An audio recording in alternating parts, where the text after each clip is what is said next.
and we meet the fishermen of Lake Maracaibo.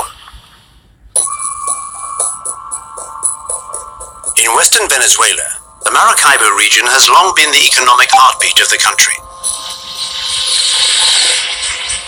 Nearly a third of Venezuelan oil comes from these huge oil fields located on the edge of Lake Maracaibo, the largest lake in Latin America.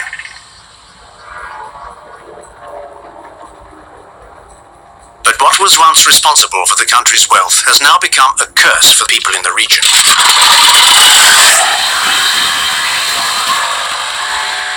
Doni grew up on a boat. His father was a fisherman, and Doni has now followed in his footsteps. But this is not the lake he knew as a child.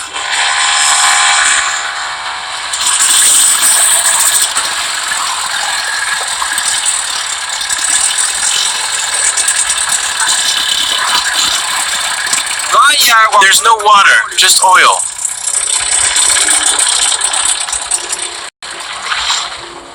Since the beginning of the economic crisis that struck Venezuela in 2013, the oil facilities are no longer maintained. The 45,000 kilometers of oil pipelines lining the bottom of the lake are deteriorating, and oil spills are commonplace. What can we do? Either we work, trying to avoid the oil, or it's unemployment. You have a Maduro cap. Is it because you're a Chavez supporter? No, not even in your dreams. It's because of the sun. What do you think of Maduro? Not much. He's a crook. He's anything but good. He's selfish and has ruined us all. We just about survive here. Fishing is the only source of income for these men. Their daily life is a losing battle against this oil, which gets everywhere, destroys the ecosystem, and sometimes makes people ill.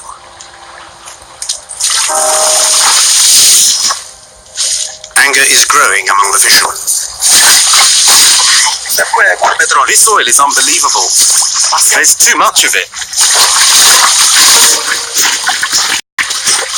We're angry because there are too many leaks and the authorities do nothing about it. We sometimes have to throw our nets into pools of oil. They don't give a damn. They don't close the leaking pipes. Look at it. Everything is black. This is what we removed from our nets with water. Everything is black. At the auction, crates of soiled crabs are sorted by hand. Oil is not the only pollution ravaging the lake. A lot of stained crabs, a lot of dead fish. They pour in a chemical to sink the oil and hide it. They pour it in to sink it, but the result is that they kill the crabs and the fish. We pray to God that they do not pour this chemical in again. We pray that it will not happen anymore. Half of the catch is released back into the water. An ecological catastrophe coupled with an economic disaster, mirroring the crisis that has hit the country.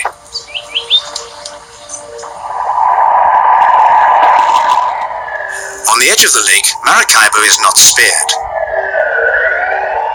With its 2 million inhabitants, the second city of Venezuela is on the brink of bankruptcy. The country had placed all its hopes on oil. The collapse of oil prices and the departure of foreign investors ruined it. GDP continues to plummet. Shalom, shalom. First and foremost, I want to give all praises to Yahweh, Ba'ashem, Yahshua, Ba'ashem, Rakah, Kodash, the honest to the apostles, and that was that great millstone. Isaiah 24:1. Behold, the Lord maketh the earth empty, and maketh it waste, and turneth it upside down, and scattereth abroad the inhabitants thereof. And it shall be, as with the people, so with the priest, as with the servant, so with his master, as with the maid, so with her mistress, as with the buyer, so with the seller, as with the lender, so with the borrower, as with the taker of usury, so with the giver of usury to him. The land shall be utterly empty and utterly spoiled, for the Lord hath spoken this word. The earth mourneth and fadeth away. The world languisheth and fadeth away. The haughty people of the earth do languish. The earth also is defiled under the inhabitants thereof, because they have transgressed the laws, changed the ordinance, broken the everlasting covenant. All right, so that's what you get with the so-called white man in rulership of the earth.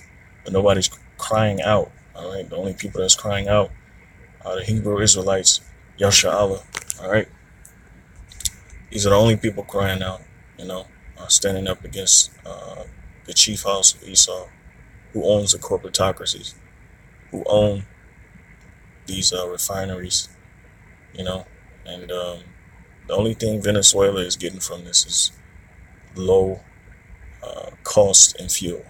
That's it. The economy is continuing to plummet.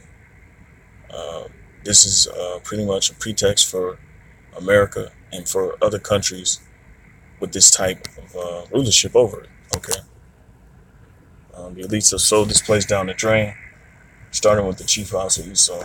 All right, the so-called white man, who's going to be judged for their transgressions against the law and changing the ordinances. All right, that's what you get. You get to destroy earth. All right, so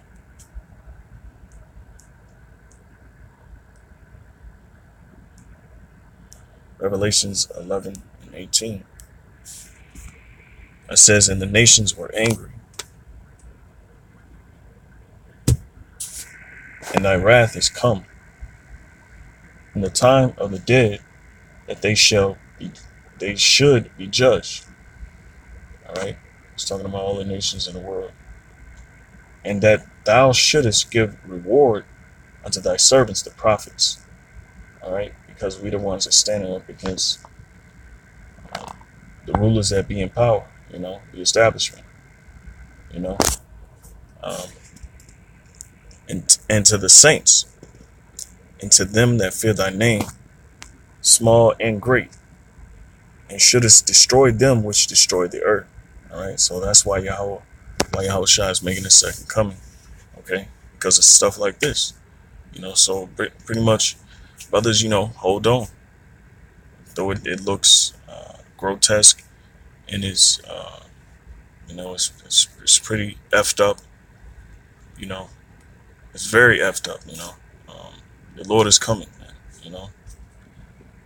All right, so He's going to destroy them that destroy the earth. All right. One more scripture, and I'm gonna close out. James chapter 5 verses 1. Right? Because at the end of the day, we know who's doing this. Nobody's standing up against them. All right, except for the Spirit of the Lord. You got all these different groups. They're okay with it. They're fine with it. They keep allowing it to happen. They're not saying anything about it. James 5:1. Go to now, ye rich men, weep and howl, for your misery shall come upon you. Your riches are corrupted, and your garments are moth-eaten. Your gold and your silver is cankered, and the rust of them shall be a witness against you, and shall eat your flesh as it were fire. Ye have heaped treasure together for the last days. All right, the so-called white man and all these other nations, these foreign investors, they have reaped all these treasures from destroying the earth, and the Most High is you're gonna be reserved, all right, for punishment.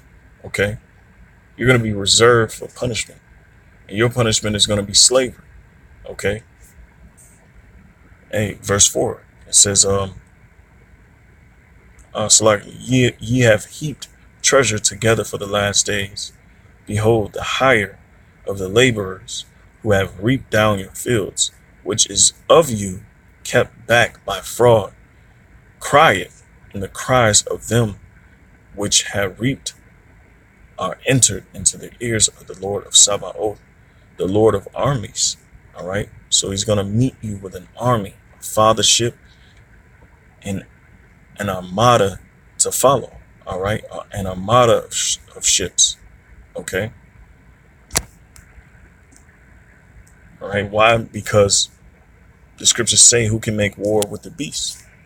We know, you know, the beast is, you know, your, your conglomerate of, armies around the world, you know, right along with the American military-industrial complex. And we're gonna have to take this world away from you. You know, we're gonna have to take the world away from the so-called white man and these heathen nations. You know, United Emirates, all of these people who are making money off of the destruction of the earth, we are gonna come after you. Okay, but we're gonna come with the army as well. All right.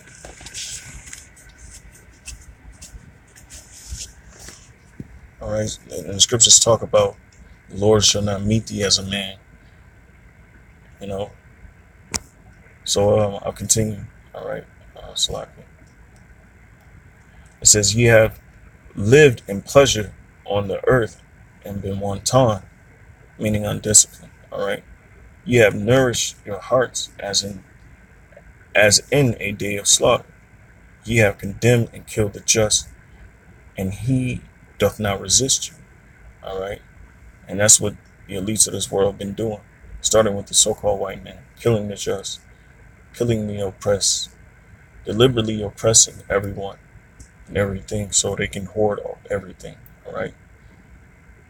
The Lord is going to come visit you. Okay. And with that, I'm going to give all praises to Yahweh, Ba'ashem, Yahushua, Ba'ashem, Makakudash. Double honors to the apostles and those at Great Millstone. Shalom.